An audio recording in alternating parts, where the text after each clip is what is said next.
Hi, I'm John Stevenson, and we're going to be looking at the English Reformation in our continuing study of the history of civilization. We begin really with Richard III, and I can't help but go back to Shakespeare's play by the same title. Beginning now is the winter of our discontent, made glorious summer by this son of York. And of course, the son of York that he was speaking of was Richard himself. You see, Shakespeare, as he presents Richard, and he does present Richard as the villain, was the last king of the House of York. He had taken the crown from his young nephew, Edward V, and this led to a conflict. It brought about a rebellion led by Henry Tudor, a different family that would itself become the new reigning family by the time the dust settled. So you have what's called the War of the Roses. Now, they're not fighting over flowers. These were just banners that were used to designate the House of Lancaster versus the House of York. Henry, coming from the House of Lancaster, Richard was the House of York, and of course he dies at the end of Shakespeare's play, and he dies at the beginning of our story as well. And so we have a union of these two houses after the death of Richard, with Henry taking a bride from the House of York. And so they marry and they have two children. Arthur, who is the oldest, is slated to become King Arthur, a great name from their past history. And in order to secure the throne and to begin to build up alliances with other countries, they form an alliance with Spain. You have England and Spain, and of course the greatest way to form an alliance is through marriage. So the daughter of Ferdinand and Isabella, the same one who had sent Columbus on their voyage, they marry their daughter Catherine to Arthur, and the happy couple get married, and then Arthur dies. Very shortly thereafter, in fact. So Arthur's gone, and you have Catherine of Aragon, and who's she going to be? Suddenly the alliance is just falling apart. Well, not to worry.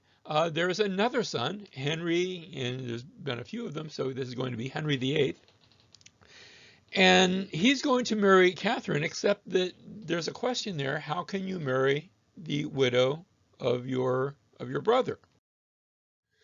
Well, in order to do this, they're going to need special permission from the church. And of course, in their case, that means the Church of Rome.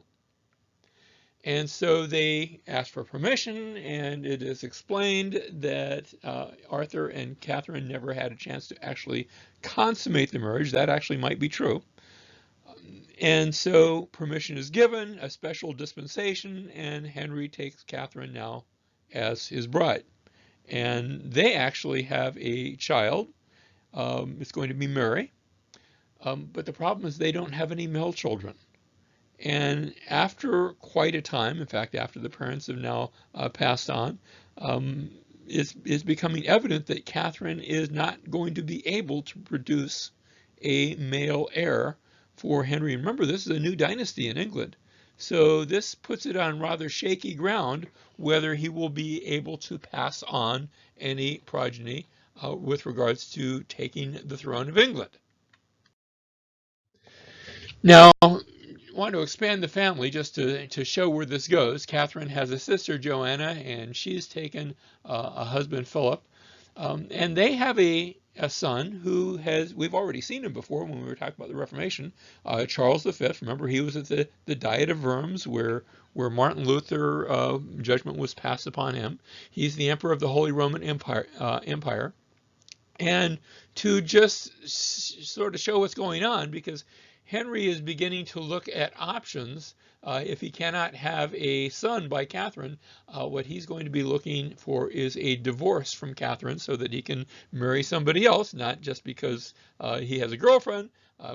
Actually, he does have plenty of those, but because he wants an heir. This is all about the quest for a male heir who will be able to continue the line of England. Now, to make matters worse, remember, he's already gotten a special dispensation from the Pope in order to do this.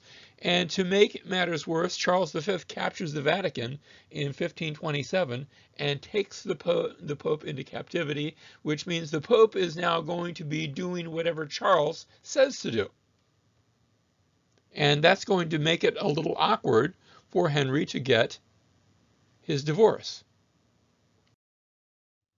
So we have Henry. He's seeking a divorce from Catherine. He's seeking a divorce for his wife. And finally, what he does, since he cannot get permission from the church, he determines to break away from the Church of Rome. Now, this is not a doctrinal break. Henry is a Roman Catholic, and he wants to continue being a Roman Catholic, only without the Roman part. He's going to break away from the Roman Catholic Church, and instead he is going to start his own Church of England. They will continue to follow the Roman Catholic forms of worship. They are Roman Catholic in their worship, in their theology, and in every which way, but in name, now they are going to be the Church of England. And so he gets his divorce from Catherine and takes on a new bride. That's going to be Anne Boleyn, and will have a child. Unfortunately, it won't be a son. And so we're going to see very quickly, I'm not going to go into detail here, but the 6 wives of Henry VIII. There's Catherine, who's divorced, and then Anne Boleyn, who's executed, Jane Seymour, who dies, Anne of Cleves. At this point, he gets Thomas Cromwell. Actually plays matchmaker and tries to set this up, and that doesn't go so well. So we go divorced, executed, died, divorced, executed, and finally Henry VIII dies, and Catherine Parr, his 6th wife, actually survives being married to him. So it's a sort of a dangerous thing to be married to Henry. Now, in those unions, it had resulted in 3 children. With Catherine, as we said before, that had led to Mary. She's going to be the oldest. We'll see she'll get the nickname Bloody Mary, but we haven't gotten to that yet. And Anne Boleyn had also produced a child, and that had been Elizabeth. She's going to be queen as well. But the son had been given by Jane Seymour, and this is going to be Edward VI. And so finally, Henry has his son, and you think all is well with the world. In fact, you even ask, well, why does he continue marrying and divorcing? Well, Edward was a sickly child, and they were not sure that he would survive to adulthood. Now, he survives Henry. When Henry dies, Edward is still alive, but even as a teenager, he's going to be a sickly child. Now, in the middle of all this, I want to talk about the Reformation part of this, because the Reformation had been taking place on the continent with Martin Luther, and we talked about Zwingli, and we'll mention others in just a moment. But in England, you have William Tyndale, who sets out to translate the Bible into English. You say, well, that's nice. Well, the problem is he did not have permission from the Roman Catholic Church, and then now that we have England being its own church, he does not have permission from Henry VIII. And he translates the Bible into English, and this is seen as sedition. He is condemned as a heretic. His Bible is declared to be illegal, not that it's a bad translation, but just the whole idea of having a Bible in the language of the people is just a bit odd. Now, we think of that as, well, of course you're going to have a Bible in language that people can read. But if people start to read the Bible, they might actually come to different conclusions than those that are held by the church. And the church can't have that. So he's condemned as a heretic, and as he is betrayed and captured, his dying prayer, he prays, Lord, please open the eyes of the King of England. And in a sense, this is fulfilled very quickly after the death of Henry. We're going to look at young Edward, but I think perhaps at a later stage we're going, and we'll close on that note, we're going to see this eventually happening in a very different way. Well, as we said, we have Edward VI. He comes to the throne. He'd been the son of Henry VIII and Jane Seymour. Not the actress, but the queen. He's 9 years old when he becomes king. And this is in 1547, and that means that he is going to be under tutors. Now, he had already been tutored. One of his teachers had been someone who had adopted not Roman Catholic, but Reformed theology, a very different way of looking at the scriptures, a way that sees not the Pope as in charge, but the scriptures as being our highest authority. And he had been taught that way. I'm not sure how or why that was allowed to be.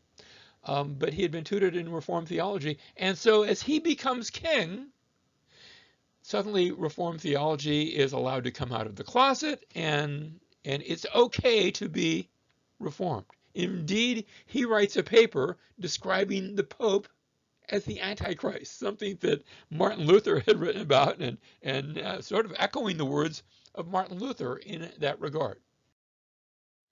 Now, under Edward, we have the publication of 42 articles of faith for the English Church, and it's a very visible departure from the theology now of the Roman Catholic Church. It is a reformed doctrinal statement. Unfortunately, Edward dies. He's still not quite out of his teens, and he gets sick and dies of pneumonia. And of course, he doesn't have any children. So he's who is going to be the king now. There is no heir. And as he lies on his deathbed, he names his cousin, Jane Grey, as his successor. So Lady Jane Grey, now hers is going to be a very short reign. She was the cousin to Edward and named as his successor. She's Protestant, and that's what's driving this. She's named queen, and she manages to hold that title for all of 9 days, just a little over a week. The Privy Council as she becomes queen, turns to Mary I, the daughter of Catherine of Aragon, and Lady Jane Grey will be deposed and then executed. So she dies just that same, a week later. She is put to death, and now Mary will be the new Queen of England. She's gotten the title Bloody Mary, and perhaps that's unfair, although I think perhaps it's also deserved. She's the daughter of Henry VIII and Catherine of Aragon. She is Roman Catholic because, remember, it was her mother who had originally been married to Henry VIII, and the Roman Catholic Church had not granted a divorce. So for her to be legitimate, she has to also legitimize the Roman Catholic Church, and she's all about returning to that form of worship. She takes a husband, Philip II, who is the King of Spain, and so we remember that this had all started with that alliance with Spain, and she reinforces that alliance by taking Philip as her husband. And she seeks to persecute those reformers. No more Reformation. We're going back to the good old days of Roman Catholicism. And all of those who had espoused the Reform are told either come back and be good Roman Catholics or be put to death. And this is where she gets her nickname from. She puts quite a number of them to death. Hugh Latimer and Nicholas Ridley, two of the church leaders who were burned at the stake. And Latimer is quoted as they're setting the fires, quoted as saying, "Be of good comfort, Master Ridley, and play the man. We shall this day light such a candle by God's grace in England as I trust shall never be put out." And I guess you could perhaps say that prayer is going to be answered. Now, meanwhile, over in continental Europe, and our focus is going to be mostly England, but we have to speak about what's been going on. There is a second generation of reformers, and that's going to be led by who starts off as a young man by the name of John Calvin. He had studied law at the University of Paris, and while he was there, he wrote his Institutes of Christian Religion. He later on rewrote it and then rewrote it again, not taking things out, but always expanding it. I forget how many editions there were. It just kept getting bigger and bigger and bigger. It was sort of a systematic theology and a Christian way of looking at God and the church and the world and sort of everything. It's almost sort of a systematic theology. Well, he was forced to flee Paris due to his Reformed writings, not just the Institutes, but some other things that he'd written, speeches and other writings. And he visited Geneva, and while he was there, he was actually on his way somewhere else, and he met a fiery evangelist who was there by the name of William Farel. And Farel said, you know, you really need to be here. There's some great things happening here in Geneva. You need to minister here with me. And Calvin said, well, actually, thank you for the invitation, but I'm on my way somewhere else. And Farel, the story goes, he said, well, let's pray about it. And Calvin said, well, prayer is always a good thing. I'll do that. And Farel says, Lord, I pray that you would damn John Calvin unless he stays here and works here in Geneva. And they said amen, and Calvin ended up staying there for a time. For 3 years, or two or 3 years, they were there in Geneva and accomplishing some wondrous things. And then after a few years, the folks at Geneva said, okay, it's time for you to continue on your way. You know, sometimes pastors are called, and sometimes they're called to go somewhere else. And that was the case with Calvin. He was disinvited, both he and Farel. Were told they could go somewhere else and not be in Geneva anymore. And so he packed up and he said, well, I really didn't want to be here in the first place. So that's nice. Have a nice day. Calvin goes from there to Strasbourg. This is where he'd been headed all along, and he is called to be their pastor, and he is there for 3 years. And after 3 years, he gets a message from the folks at Geneva, and he is invited, can you please come back? We really do need you. We made a mistake in asking you to leave. And he does do that. He returns to Geneva, and throughout this period, he's writing commentaries. Actually, what he's doing, he's preaching through the Bible, not necessarily in order, but he would preach, like take a book of the Bible and just preach through that book. And either secretaries or his students would copy his notes, and those were made into commentaries. And so he ends up writing commentaries on almost the entire Bible.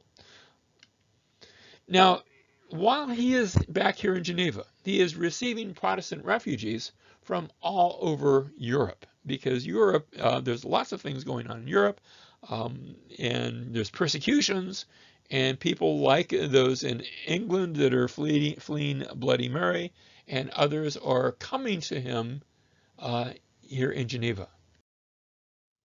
One of those that would come would be John Knox, who had studied for the priesthood at the University of St. Andrews in Scotland. He had become the chaplain to the garrison there at St. Andrews Castle. At times would walk around with a big, heavy broadsword. At one point, he was actually the bodyguard of one of the priests that was there. And in his younger life was sentenced as a galley slave when the city was captured by the French. He was sentenced to life, to be one of those people that rows the boat, chained to the oars. He did do that for a couple of years and then was released. We don't know the details of his release, but he was released, and he now came to England as he embarked upon a preaching ministry. And as he's in England, Bloody Mary, remember, comes to the throne. And he is a reformer and preaching Reformation. And so, like so many others, he is forced to flee England, and he does so. So he flees, and he comes to Geneva.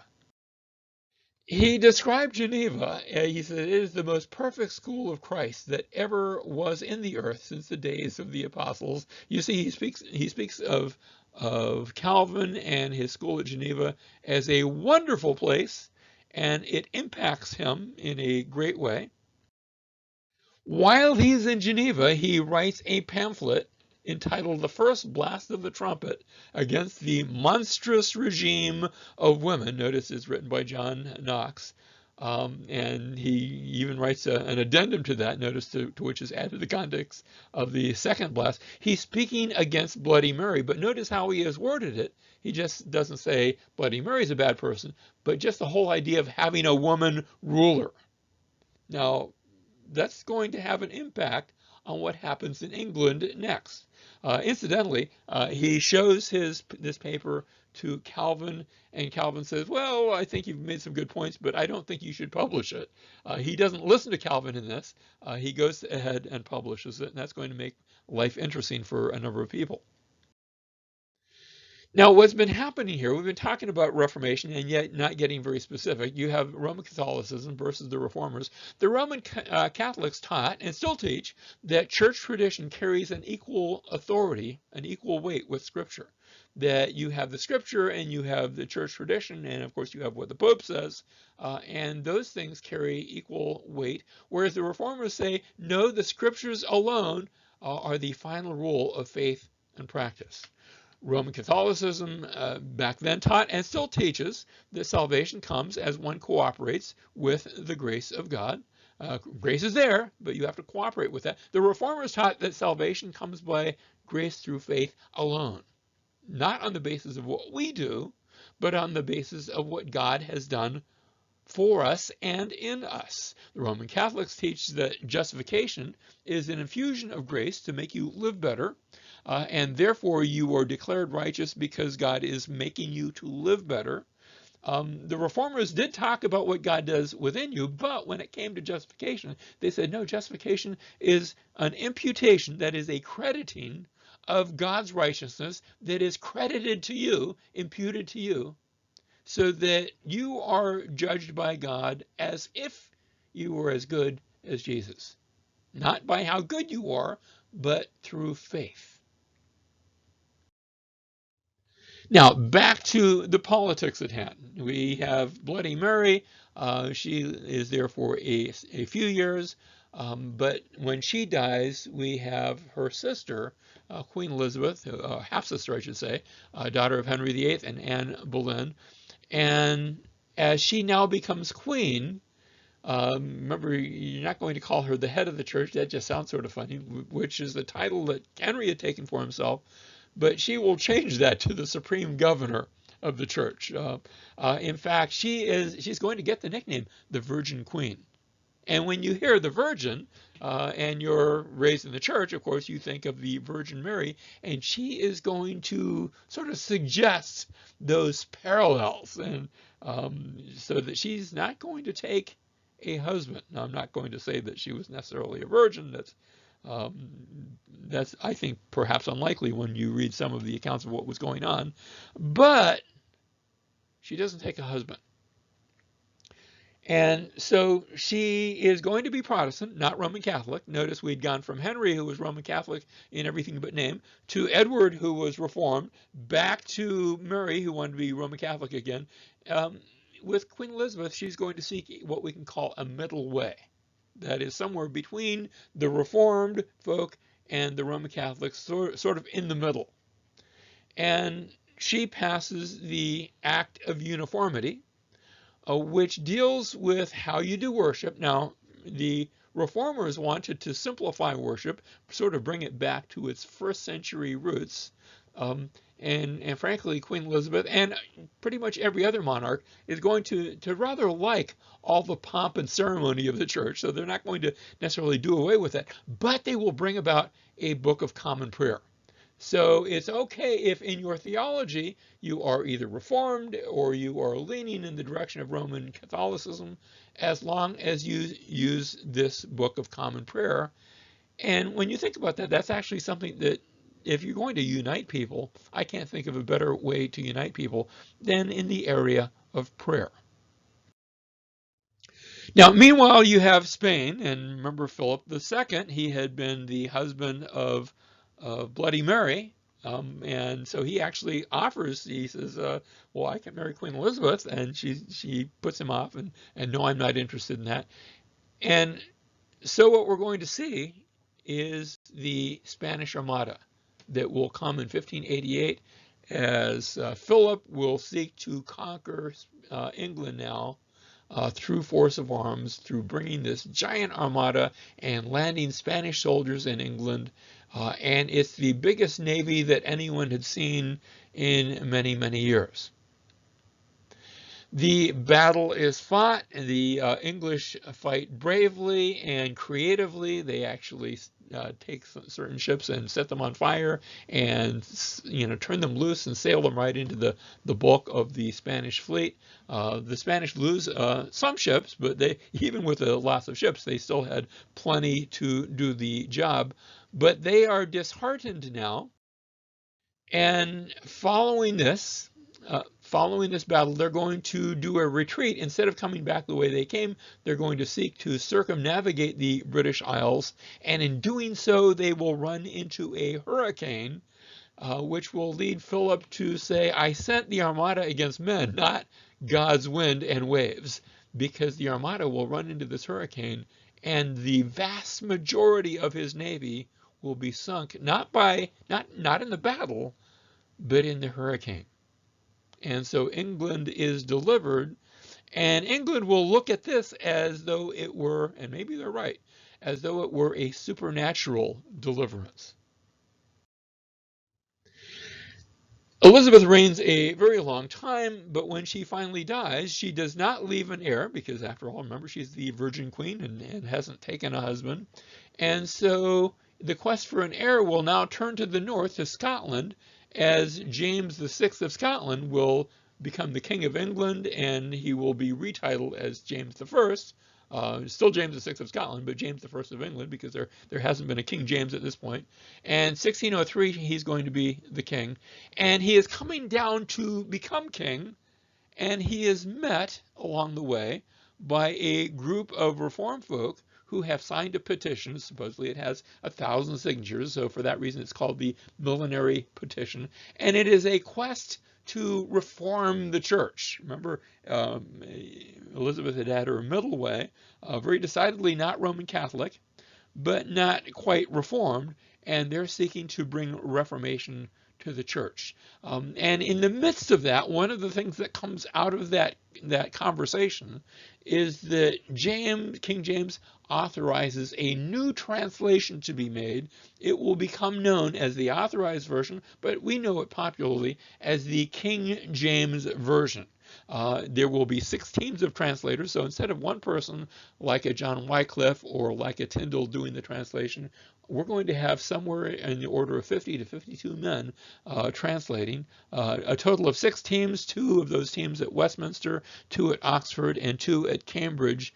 What they will be doing is dividing out, there's one section to work on part of the Old Testament, another for another part of the Old Testament, one for the Gospels, one for the Epistles. They're actually going to translate the Apocrypha as well. And so they translate the entire Bible, like I said, plus the Apocrypha, using the Masoretic text for the Old Testament. That's the Hebrew text that they had at the time. This is long before the discovery of the Dead Sea Scrolls, and nowadays we have other older manuscripts. And for the Greek text, for the New Testament, they're going to use what's called the Textus Receptus. Again, this was the Greek sort of a coalition of the few manuscripts, Greek New Testament manuscripts that they had at that time. It had been published now in several different Greek texts. Since then, we've found older and perhaps better Greek manuscripts as well. But for its day, the King James Version was a wonderful translation. In fact, I would say for its day, it was the most refined and highly polished and eloquent and exalted example of the English language that yet comes down to us today. The problem, well, 2 problems. One is that we don't speak King James English anymore. Now, it did have an update in the 1700s because the English language had undergone some changes. But even today, with that update, it's still difficult for people to read. The other issue, remember I said it's highly polished and exalted and eloquent, in some ways much more eloquent than the Greek or Hebrew text from which it was taken, because the writers of the Old and New Testament were not always quite up to that level of scholarship. Now, in places they were. For example, Isaiah writes a high level of Hebrew, but Jeremiah sort of writes as if you're just talking on the street. And likewise, a number of the books of the New Testament are written on what we would call sort of an everyday Greek, not highly exalted, not highly polished, but sort of an everyday conversational language. And I think there are times when the King James translation loses a bit of that. It's wonderful English, and everyone ought to read it for its command of the English language. And I think also the Old Testament translation, they did, I think, a very good job, but perhaps they polished it a bit more than was warranted for the actual source documents from which they were written.